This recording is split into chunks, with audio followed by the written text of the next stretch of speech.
Hello gamers, Magehammer here for another edition of Tonight on Magehammer's Game Table.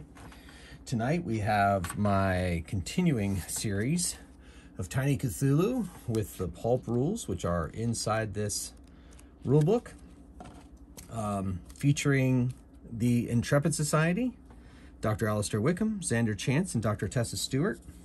It is an organization dedicated to finding the relics and artifacts of ancient Earth and making sure that they stay out of the hands of those that would use them for ill.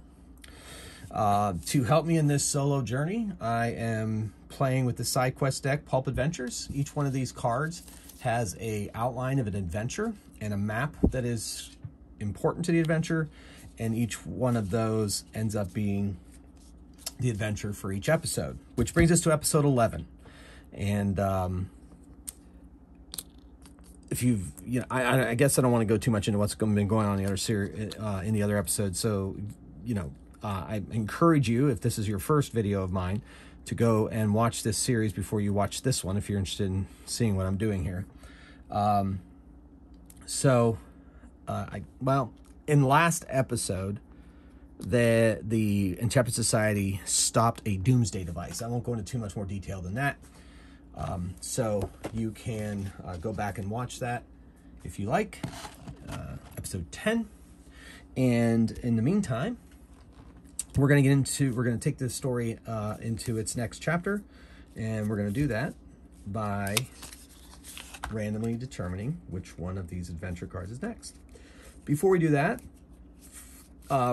recently, each character ended up receiving a total of 8 experience points over the course of the past couple of missions. And so I have spent those 8 points to get each one of them a new weapon group. They're now proficient in another weapon group. Dr. Wickham is in ranged and light melee, and Xander Chance is light melee and ranged, and Dr. Stewart is ranged and light melee. So now they won't have disadvantage when they attack with their up-close weapons if the mission calls for such. All right, so without further ado, let's see where the Intrepid Society will be going this evening. Mission 31.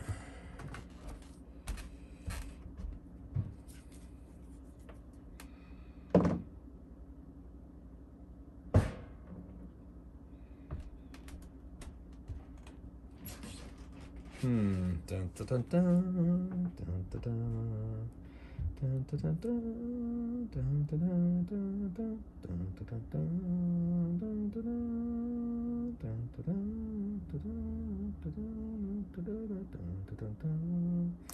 That one might be a little too complicated given the storyline that I've been following, so let's re-roll.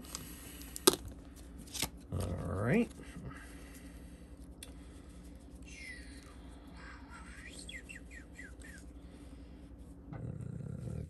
Okay, did I already roll that one? Yep, already rolled that one.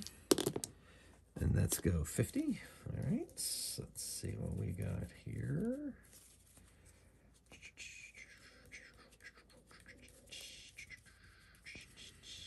Dun, dun, dun, dun, dun, dun. Ooh, let's see. Well, this one sounds more promising.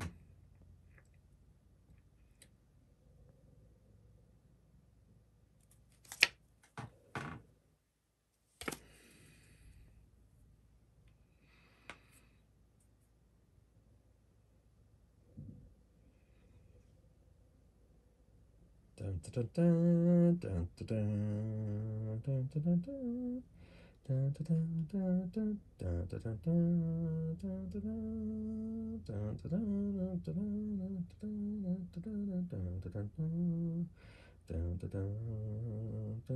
dun. Well, this sounds very interesting. I think we're going to go with this one. All right. Okay. So,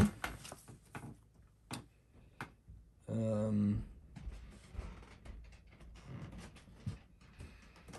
right, I don't know where this is in real life, and I'm not going to look it up because that hasn't been my thing, so I'm just going to predict where it is and kind of make it up for my universe, so that's the way it's going to be. So here we go. So, the Intrepid Society are... they have just returned from a stint at the university discussing some of their missions, the parts that they can tell. And they return to find a messenger waiting for them in the sitting room. Dr. Wickham's butler informs him that there is a visitor. So they go in, and it is a woman, and she says, "Hello." And she appears to be very, I guess what the English would call common. Not quite posh, I guess. And she says, "Hello. Yes, are you the Intrepid Society, Dr. Alistair Wickham?" And he said, "Yep. Well, yes, that's me. And this is my colleagues, Mr. Xander Chance and Dr. Tessa Stewart. What can we do for you? I see that my butler has provided you with tea. Excellent." Yes, he's been very kind. Well, have you heard of a place called Lovelock Cave? I think I may have. You, Dr. Stewart? And so I'm going to have her make a test. Why, yes. Yes, I have. Anyway, well, I'm from that area, and I have been sent to ask you to come give aid to some of the people there. Oh my! Well, what's the nature of the crisis? Well, apparently,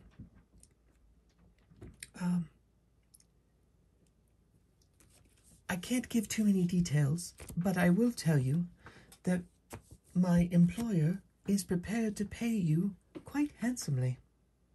Oh, well, money's no object. I'm more curious about what the mission would be, so sure you would not like to tell me? I could tell you more once we get there. It's more for my employer to tell and not me. I can give you directions and meet you there. Or take you there, whichever you prefer. Interesting. I'm intrigued. Let me talk it over with my colleagues, and where can I reach you? I'm staying at the Star Hotel. All right, very well. We'll send over our answer very shortly.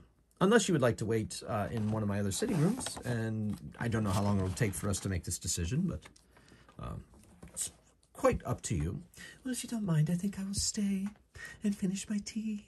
Very well. I'll tell you what. You stay here, and my colleagues and I will go into another room, and we shall discuss. Oh, that would be lovely. So the Intrepid Society go into Dr. Wickham's study, which is soundproofed, by the way. Hello, everybody. This is Izzy. She is a new addition to my family. She kind of adopted us. She's a stray in the neighborhood, and this, I think, might be her first appearance on video. So please forgive her intrusions. She just likes to be a part of whatever I'm doing at the moment. So in this case, it's entertaining myself and all of you with my adventures. Okay. Anyway, back to the story. So they go into study. Well, what do you all think? Oh, I'm intrigued, and you know, we've traveled across the world for less. Yeah, that's for sure. Yeah, very well.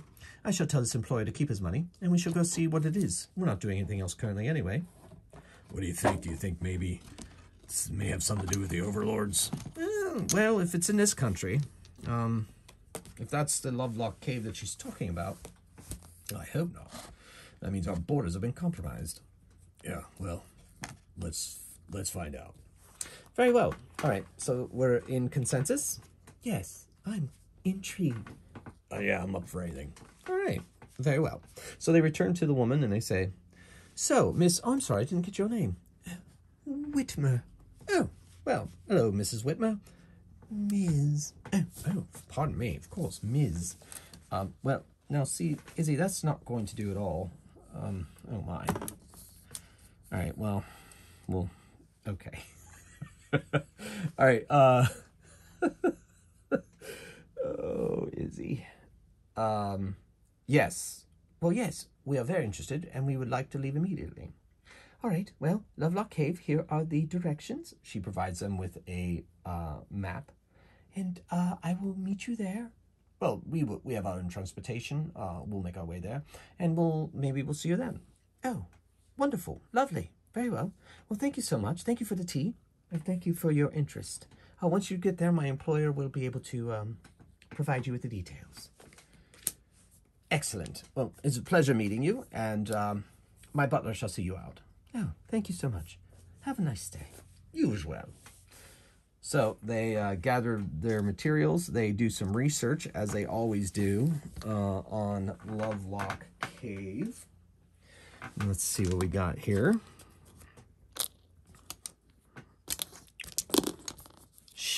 Dr. Stewart doesn't learn anything beyond what she already knows, but Dr. Wickham does. And so he'll be prepared to get the extra bonus I usually give for the preparations. So they leave immediately. They decide to fly to the area close to there and then drive the rest of the way. Dr. Wickham has a car ready and waiting for them. And then they make their way to Lovelock Cave. And they come to a small village on their way to the cave. And Dr. Wickham's like, oh, this must be the village that Mrs. Whitmer was talking about. Yes, most indeed, I bet it is. Yeah, looks like a pretty tame place. Yes, I wonder what exactly is going on. Let's park over there and see what the locals have to say. So they park in. They get some side eyes. They get some suspicious looks, and they make their way throughout the town. And so they go to the local pub, because that's probably one of the best places to give information. They walk in, and they automatically draw suspicious looks. Yeah, not very trusting, are they? Not very welcoming. No, borderline rude. So, they go up to the publican, and they say, pardon me, sir. I'm Dr. Alistair Wickham, and we are here at the behest of a Mrs. Whitmer. I know her. What's it to you? Oh, well, she said that there's some kind of troubles here, and that we are to meet her, and she'll take us to her employer and see what we want us to do, what exactly our mission is. Mission? Aren't we hoity-toity and posh? Well, that's rude, but yes, I am. Or can I get you something to drink? Oh, yes, wonderful. I will have your best dark ale. Like a pint, please. Just beer. And I will have a, whatever wine you have, a red, please.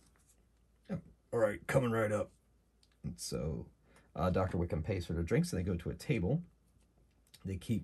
Some people get up and leave. And some people just continue to look at them, stare them down. And eventually, Mrs. Whitmer comes walking into the pub. Oh, I heard you were here. You beat me here. Oh, please, finish your drinks, and I will tell you what exactly is going on and take you to my employer. Yes, lovely village you have here. Yes, it's quite lovely. Oh, thank you so much. Yes. So, would you care to tell us what's going on? No one here seems to want to be able to speak to us, except for your publican. He took our money quite readily. Yes, well, it is his livelihood. Anyway, so here is the situation. You're not probably going to believe me, but I think we'll believe you. Yeah, that's for sure. Well, apparently, recently, our village has suffered attacks by giants. Giants, you say? Giants? Giants? Oh, this got really interesting. Yes, apparently they come and they smashed a few outlying farms, and they came dangerously close to the village, and were smashing certain homes here at the village. So, yes, so please follow me now that you've finished your drinks. Oh, drinks, let's go meet your employer.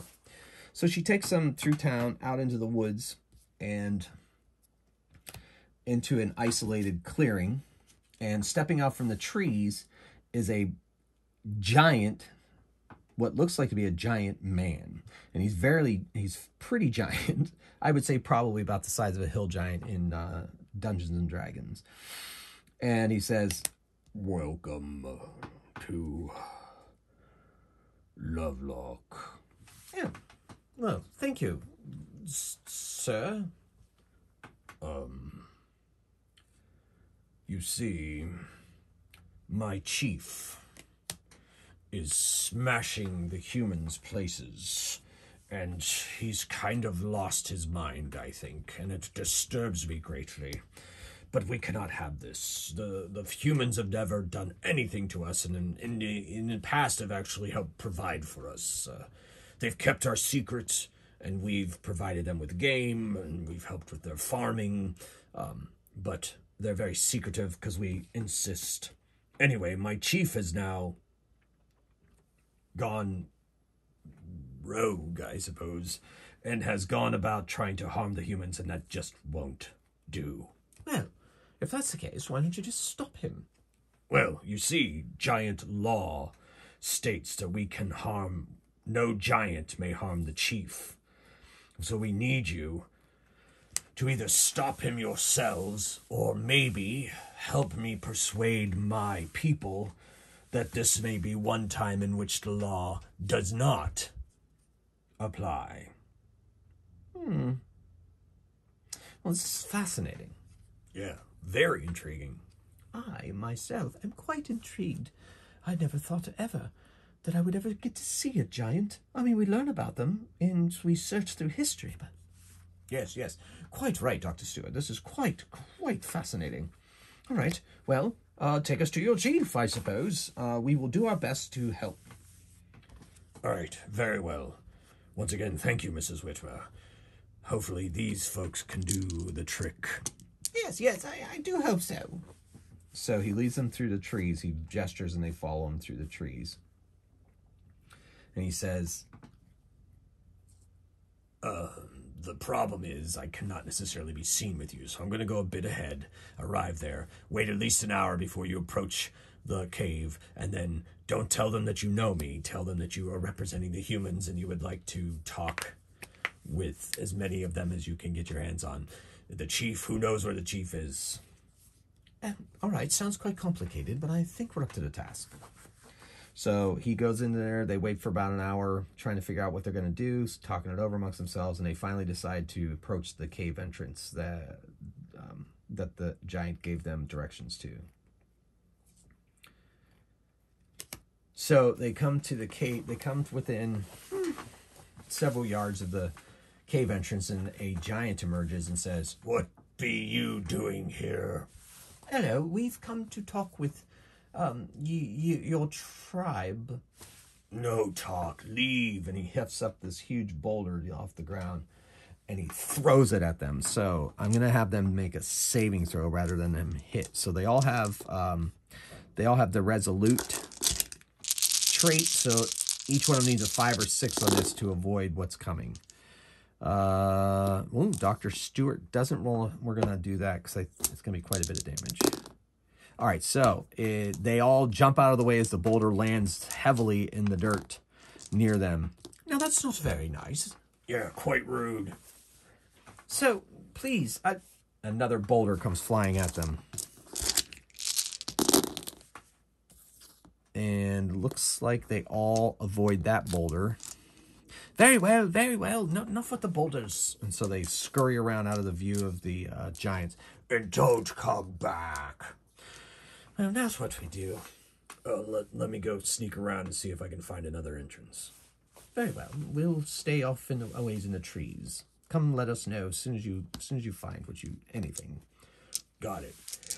So Xander has survivalist, so he's very good at surviving in nature. So I'm gonna have him make a test to try to. He gets advantage on this test. Ooh, too bad. That would have been a dramatic knockout. All right. He finds a secondary entrance. It's actually kind of small for giants. And he says, he makes his way back. Let's see if he can sneak back. He doesn't sneak back, but let's see if anybody notices him. I'll say there's a 5 and 6 chance that somebody, he's noticed. Hey, you! What are you doing? Hello. Sorry. Hello. Hey. Forget it. I was looking for a place to relieve myself. You must be begone from here. But now that you've seen me, you know my secret. Oh, is that right? Yes. I am a chieftain of these giants, and you shall not leave. Oh, And suddenly, Dr. Wickham and Dr. Stewart come running out. we heard the commotion. Are you okay? Yeah, I'm all right. Let me introduce you to the chief.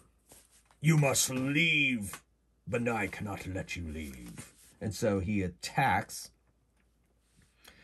And this is going to be bad. Let me see if I can find... Ooh.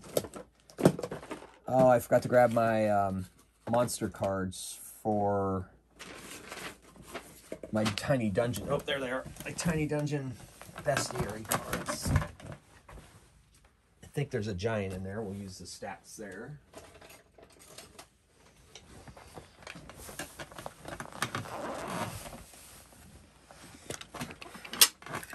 Freeze time while I find the statistics.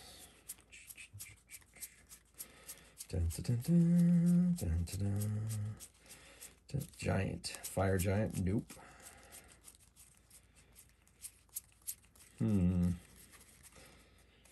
Well, let's see what the fire giant's stats are.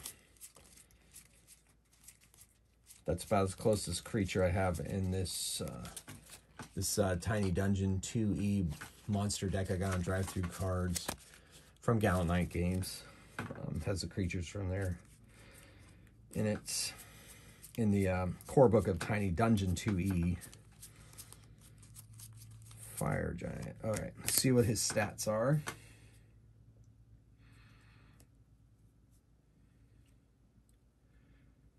All right, so, okay, so that's what his hit points are. But this is a chief, so I'm going to up his hit points a bit. He has those traits. And I'm also, we're using heavy weapons rules from Tiny Cthulhu, so his hits are going to do 2. But because he's a giant, I'm going to increase that to 3. Any hit that he does 3 damage. I don't know about this. I'm going to try to convince him. No, let me do it. Oh, of course, of course. Right, so before... And then Dr. Stewart's like, No, Your Highness, Your Greatness, Your Giantness. I am Dr. Tessa Stewart of London, and we have actually come here not to fight, not to reveal you, but to discuss what we can do for you. and he's coming at, he's got this club. He takes a step, but I'm going to see if she has any way penetrated his mind. Oh, it looks that way. What do you want from my people?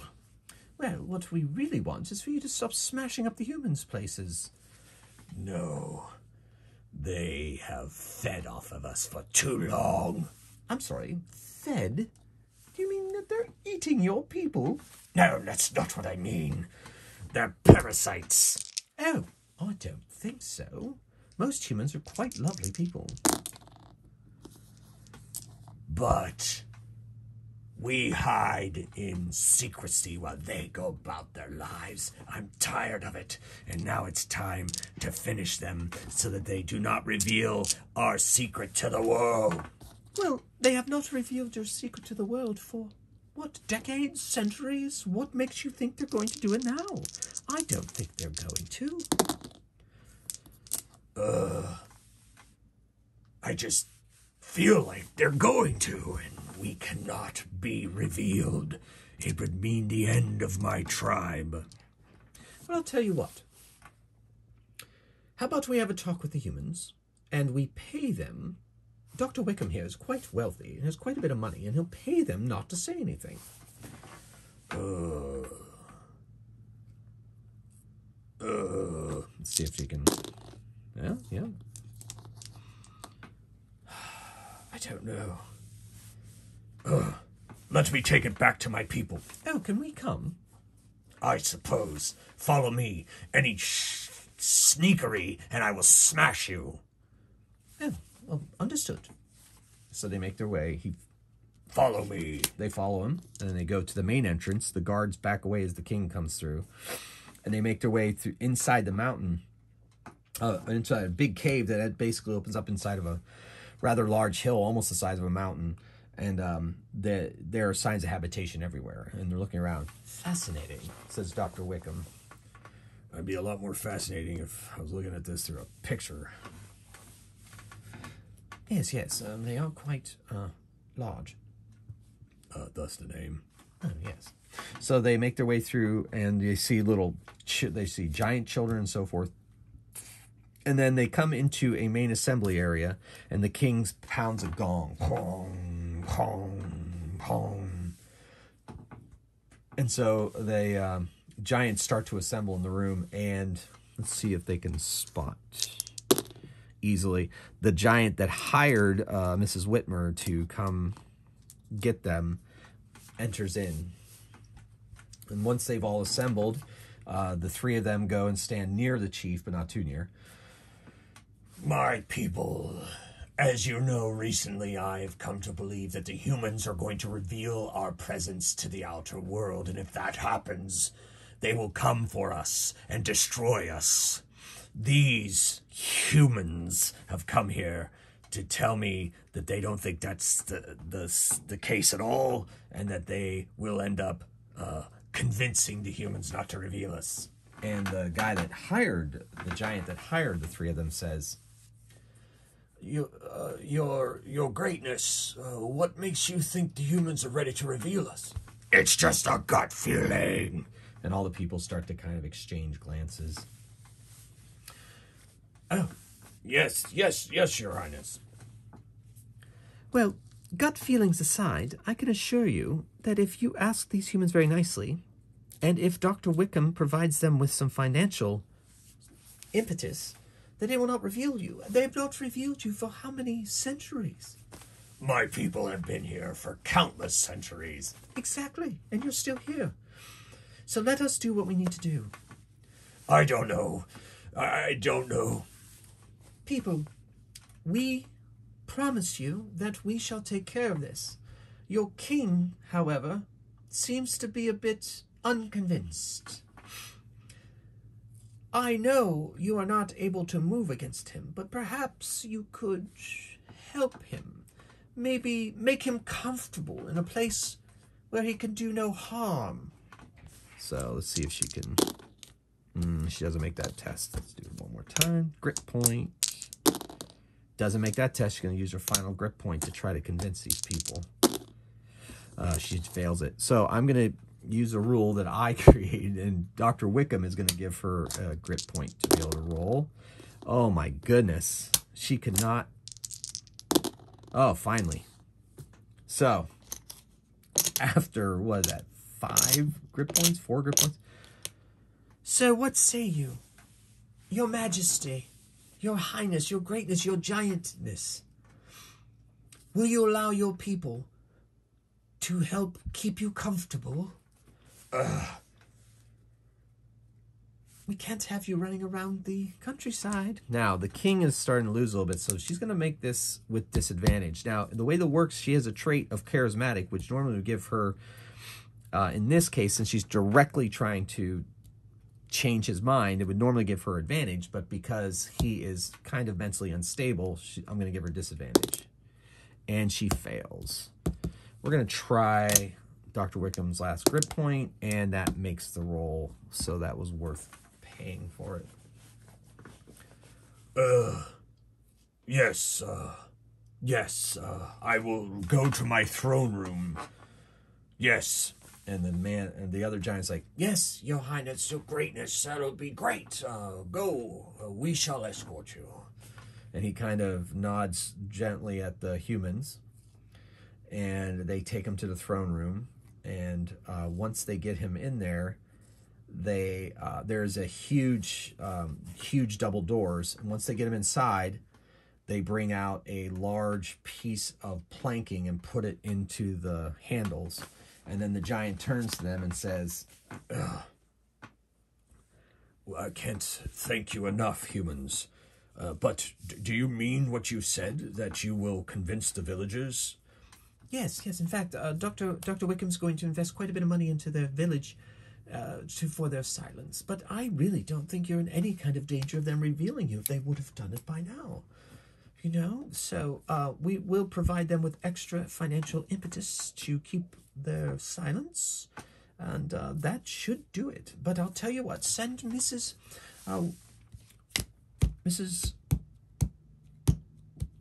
Your messenger back to us if she, for some reason, the king changes his mind, or any of our people are threatening to reveal you, we shall come take care of it. I can't thank you enough.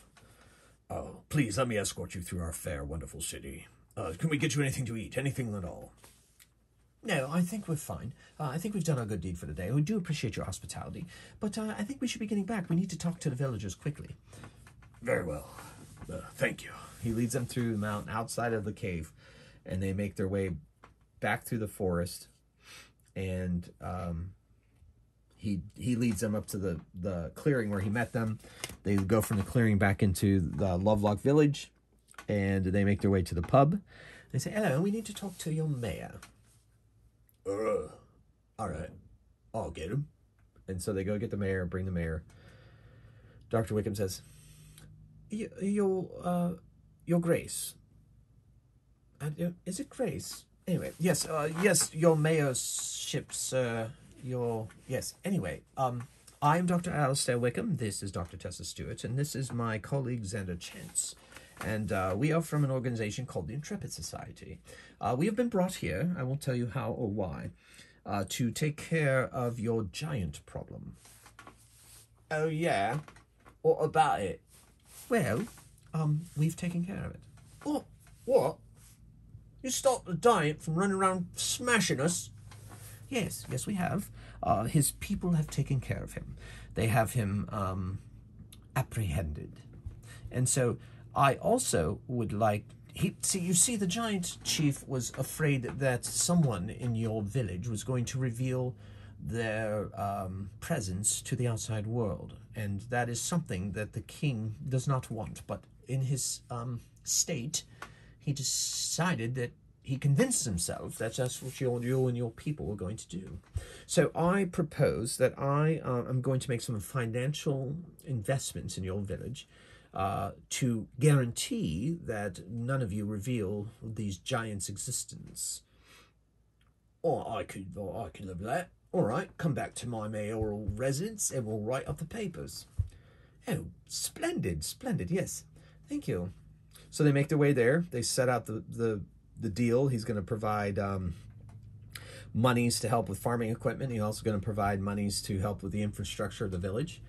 And they sign contracts and so forth. And then they make their way back to London into the Intrepid Society and finish out relaxing in their easy chairs and looking around feeling satisfied.